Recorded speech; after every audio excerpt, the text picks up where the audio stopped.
Most people think attraction is about doing more. More affection, more warmth, more reassurance. But that's not how memory works, and it's definitely not how men bond. A hug is a psychological exchange. It tells someone who you are emotionally, secure or anxious, present or performative. If you understand how to receive a hug, not chase it, not cling to it, you create something rare, a moment that lingers. This isn't manipulation. It's self-respect expressed through calm, embodied confidence. And when that's present, you don't need to stay on his mind. You already are. When we talk about a hug, most people immediately reduce it to affection. Something warm, something polite, something you do automatically because it's expected. But that interpretation is shallow, and it misses what's actually happening underneath. A hug is communication. It's a nonverbal exchange of information, and it happens far faster and far more honestly than words ever could. Before a single sentence is spoken, the nervous system is already responding. The body registers safety or tension, confidence or need, presence or performance. And that's why how you respond to a hug matters so much more than whether you initiate one or how long it lasts. You're not just participating in a moment of closeness. You're revealing your emotional orientation to another human being. Most people don't realize they're broadcasting information through their body all the time. The shoulders, the breath, the grip, the timing, none of that is accidental. It tells the other person whether you are regulated or dysregulated, whether you're comfortable with intimacy or dependent on it, whether you experience connection as a choice or a necessity. And men in particular are highly sensitive to this kind of information, even if they can't articulate it consciously. Here's where things get interesting. A hug isn't only about how much affection you give, it's about how much pressure you bring into the moment emotionally when someone leans in too fast, grips too tightly, or holds on just a little too long. What they're often communicating isn't desire, it's anxiety. It's the need to be reassured. And the body picks that up instantly. It feels heavy, not dangerous necessarily, but burdensome. The nervous system registers it as something to manage rather than something to enjoy. On the other hand, when someone receives a hug calmly, without urgency, without collapse, without overinvestment, it communicates emotional stability. It says, I'm here because I want to be, not because I need you to regulate me. That distinction is subtle, but it's profound. It's the difference between connection that feels grounding and connection that feels consuming. This is why a hug should never be treated as a transaction. It's not something you use to secure affection or to make sure someone likes you. The moment you do that, you turn the interaction into a bid for validation. And validation-seeking behavior, even when it's quiet, erodes attraction. Not because it's morally wrong, but because it signals fragility. It suggests that your internal state depends on the response you get from someone else. Psychologically, humans are drawn to people who appear to have a stable internal center. We trust them more, we respect them more, we relax around them. When your response to a hug is grounded, when your body is relaxed, your breathing steady, your presence contained, you communicate that stability without saying a word. You're telling the other person, I'm emotionally self-sufficient and I'm choosing to share this moment with you. That choice is everything. A hug that's received consciously creates a pause, and pauses are powerful. They allow the moment to land. They give the nervous system time to register warmth without urgency. When you're fully present, meaning you're not rushing ahead emotionally, not scanning for reassurance, not anticipating what comes next, you create a sense of depth. The interaction feels real. It feels anchored in the present rather than pulled toward an outcome. And here's something people often overlook. The receiver of a hug sets the emotional tone more than the giver. The person who is being hugged determines whether the moment expands or collapses. If you tense up, the other person feels it. If you soften too much, they feel that too. But if you remain calm and open without dissolving into the interaction, you create a kind of emotional gravity. The other person adjusts to you. This is where restraint becomes relevant, although we'll explore that more later. For now, understand that restraint isn't coldness. It's containment. It's the ability to stay emotionally present without flooding the interaction. When you receive a hug with that kind of containment, you're not withholding affection, you're structuring it. You're giving it shape. From a philosophical perspective, this aligns with the idea that meaning comes from form, not excess. Too much emotion without structure becomes noise. But emotion that's held within clear boundaries becomes resonant. It lingers. It stays with people. That's why some moments, even brief ones, remain vivid long after they're over. Men especially tend to remember moments where they felt unexpectedly calm or grounded in someone's presence. Not overstimulated, not pressured, just steady. That steadiness stands out in a world where many interactions feel performative or emotionally demanding. When a hug feels simple and sincere, without hidden expectations, it creates contrast. And contrast creates memory. It's important to say this. Clearly, none of this is about manipulation. It's about integrity. When your external behavior matches your internal state, when you're not using physical closeness to compensate for emotional insecurity, you come across as authentic. And authenticity is rare. People sense it immediately. A hug that's used as a tool feels different from a hug that's offered as an expression. The first one asks for something, the second one simply exists. And people always prefer the latter, even if they can't explain why. Think about the difference between leaning into someone because you're comfortable and leaning into someone because you're afraid of losing them. The physical action might look similar, but the emotional energy is completely different. One creates attraction, the other creates pressure. One invites closeness, the other demands it. When you understand that, you stop trying to optimize the hug, you stop counting seconds or wondering what it means. You start focusing on your own state instead.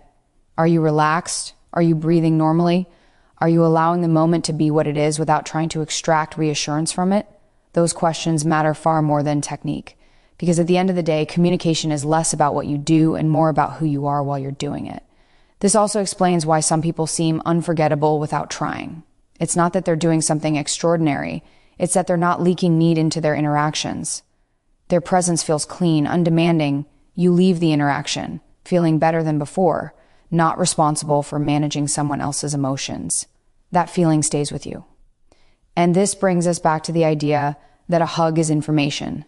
It tells the other person whether you experience connection as a gift or a requirement, whether intimacy is something you enjoy or something you rely on.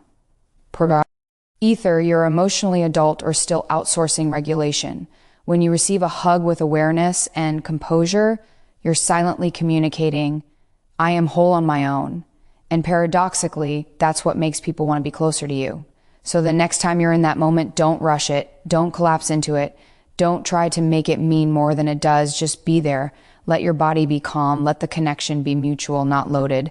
Because the most powerful thing you can communicate in a hug isn't desire or affection. It's self-possession. And once someone feels that from you, they don't forget it. After you understand that a hug is communication, the next layer becomes unavoidable memory. Not the kind of memory that's built from dramatic gestures or exaggerated emotion, but the quieter, deeper kind that forms when the nervous system registers safety, coherence, and presence. People don't remember moments because they were loud. They remember them because they felt real. Presence is what creates that kind of memory. When most people think about attraction, they focus on action. What to say, when to touch, how long to hold on. But memory doesn't work that way. The brain doesn't catalog behavior, it encodes emotional states. It remembers how the body felt in someone else's presence, calm or unsettled, open or guarded, grounded or overstimulated. That's what lingers. This is why stillness is so powerful. Stillness signals confidence without announcement. When your body is relaxed and your attention is anchored in the moment, you create a sense of emotional coherence. There's no rush, no grasping, no silent negotiation happening beneath the surface. And that coherence is deeply attractive because it's rare. Most people are fragmented. They're thinking about what comes next, how they're being perceived, whether they're doing enough. That mental noise leaks into the body. The breath becomes shallow. The muscles tense. The moment feels thin.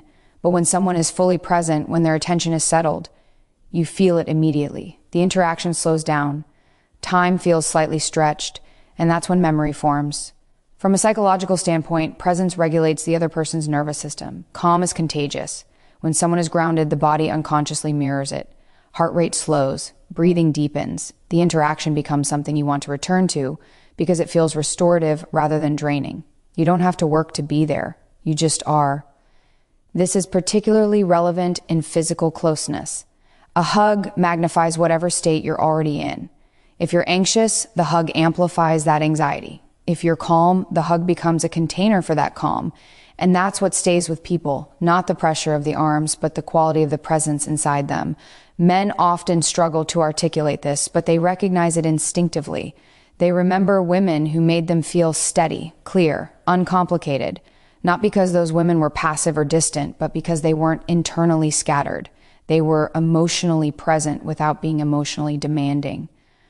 There's a misconception that presence means intensity, that you have to pour your attention into someone to make them feel special. But intensity without grounding creates overwhelm. Presence, in contrast, is spacious. It allows the other person to breathe. It doesn't crowd the moment with expectation. Think about the difference between someone leaning into you while mentally checking for reassurance and someone leaning into you while simply being there. The first feels like a question.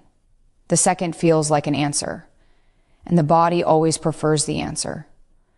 Philosophically, presence is an act of discipline. It requires you to resist the urge to rush ahead psychologically, to stay with what's happening instead of trying to control what it leads to.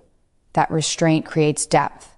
It turns a fleeting interaction into something substantial because it's not being used as a means to an end. This is where memory becomes interesting. The brain prioritizes emotionally coherent experiences. When an interaction feels internally aligned, when behavior, emotion, and intention match, it gets stored differently. It's not noisy, but it's durable. It resurfaces later, often without explanation, a sense of missing something, a desire to return to that feeling. And this doesn't happen because you were impressive. It happens because you were present. Presence also creates contrast. In a culture saturated with distraction, someone who is fully there stands out. When your phone isn't pulling your attention, when your mind isn't rehearsing the next move, when your body language isn't telegraphing impatience or insecurity, that simplicity becomes striking. It's worth noting that presence can't be faked for long. People sense when attention is performative, when someone is doing presence rather than embodying it. That's why the work here is internal. You don't manufacture presence by following steps. You cultivate it by becoming more comfortable in your own internal state. That comfort shows up physically. The breath slows, the muscles soften, the posture stabilizes. And in a hug, those signals are unmistakable. The other person feels held, not pulled, included, not absorbed. There's also an element of trust involved. When you're present, you trust the moment to be enough. You're not trying to secure future certainty through current closeness. You're not using physical contact as a way to anchor someone to you. You're allowing connection to exist without demand. That trust is deeply attractive because it suggests confidence in your own value from a philosophical lens. This aligns with the idea that attachment becomes healthier as dependency decreases. When you're able to be present without clinging, you demonstrate emotional maturity. You're capable of intimacy without losing yourself in it. And that balance is rare. Presence also sharpens perception.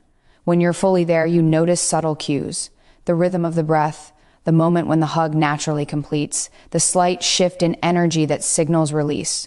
You don't miss those signals because you're not preoccupied, and responding to them gracefully reinforces the sense of ease. This ease is what stays with people, not excitement, which burns quickly, but calm attunement. It becomes a reference point. Later, when they're stressed or distracted, their mind returns to the memory of how they felt with you. Not consciously, necessarily, but emotionally. This is how you stay on someone's mind without effort. You become associated with a regulated state, with clarity, with relief, and the brain seeks that out again. It's important to emphasize that presence doesn't mean emotional distance. It means emotional availability without intrusion. You can be warm, affectionate, and open while still being grounded. In fact, warmth feels safer when it's anchored in presence rather than urgency. When you receive a hug with that quality of attention, steady, unforced, attentive, but not consuming, you offer the other person an experience of themselves at rest, and people rarely forget who they were able to relax around. So if there's one thing to practice, it's not technique. It's staying in your body, staying with your breath, staying with the moment as it is, not as a stepping stone to something else. Because presence is what turns connection into memory. And when someone associates you with that kind of clarity, you don't fade from their mind. You become the place it returns to. Once you understand that a hug is communication, and once you understand that presence is what turns that communication into memory, the next insight can feel almost counterintuitive. less can actually create more. Not less care, not less warmth, but less grasping, less insistence, less emotional overextension. This is where restraint comes in, and it's one of the most misunderstood forces in human connection. Restraint isn't withdrawal. It isn't playing games or pretending not to care.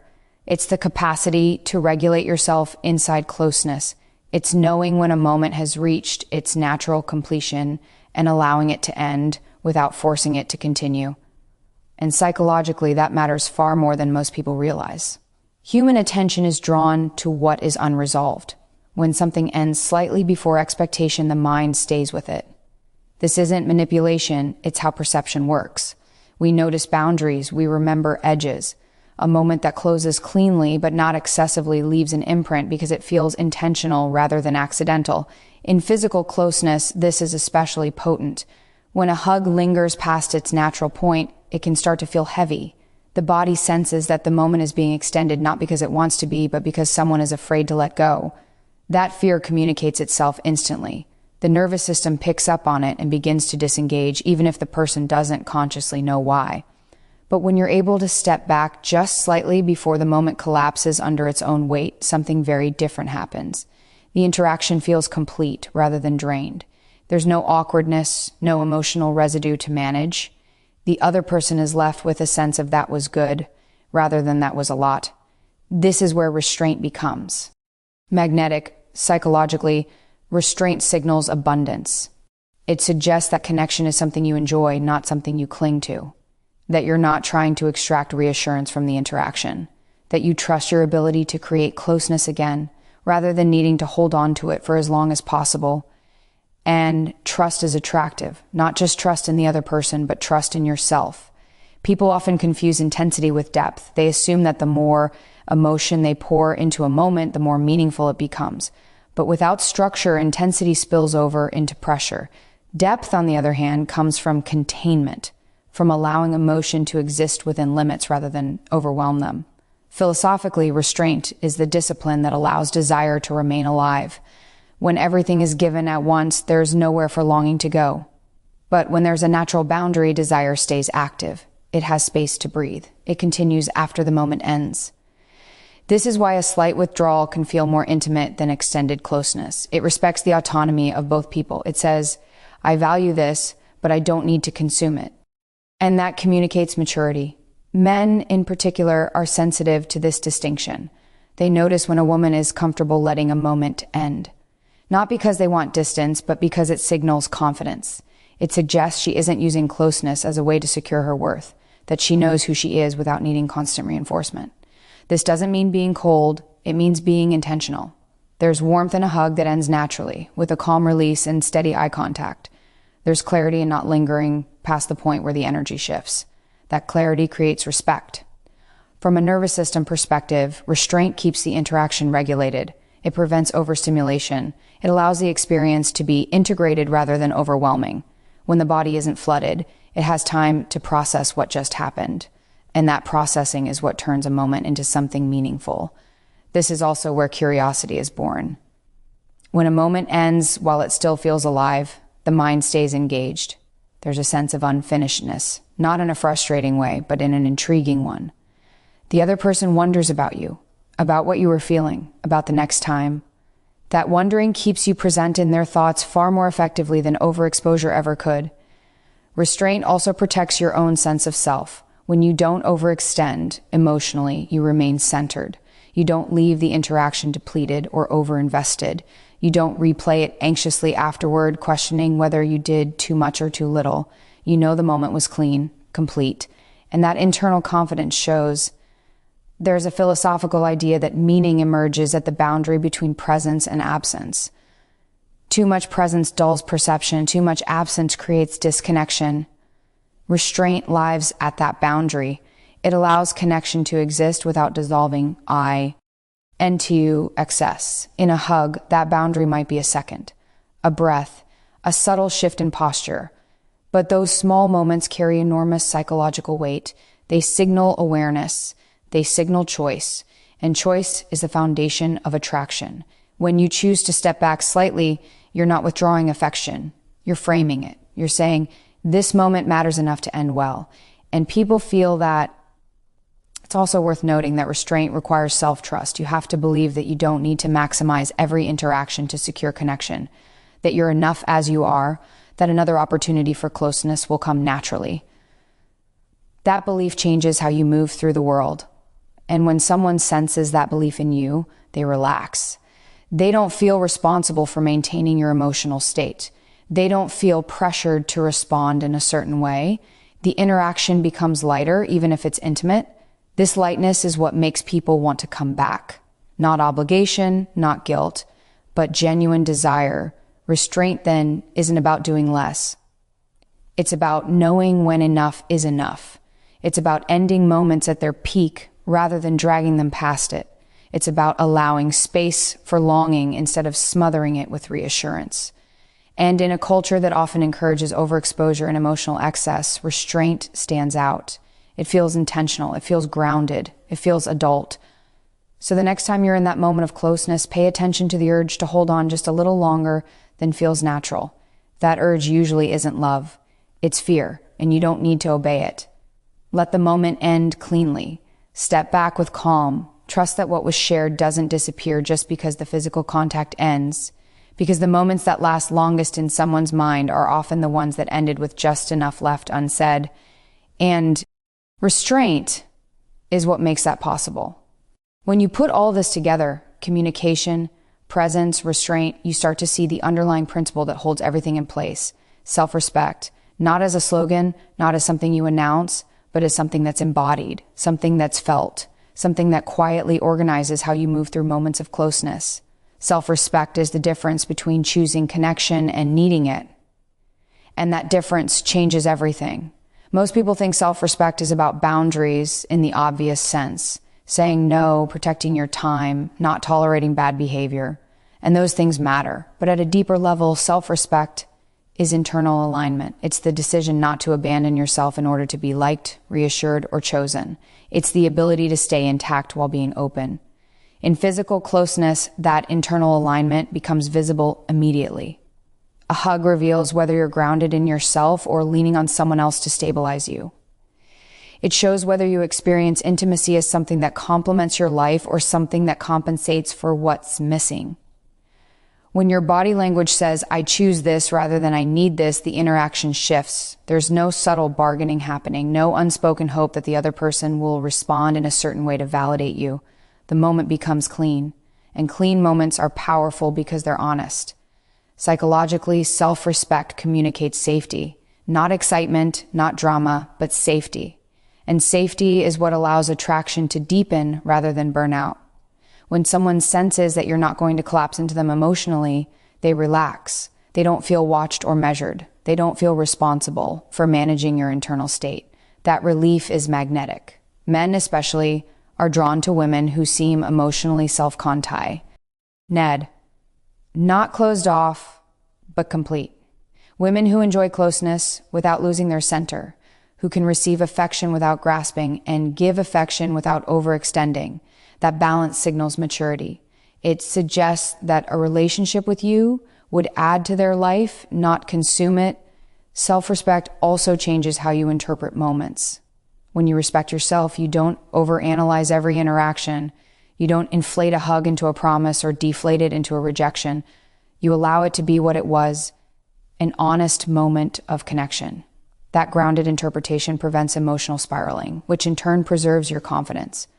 There's a philosophical idea that dignity comes from acting in accordance with your values, even in small moments.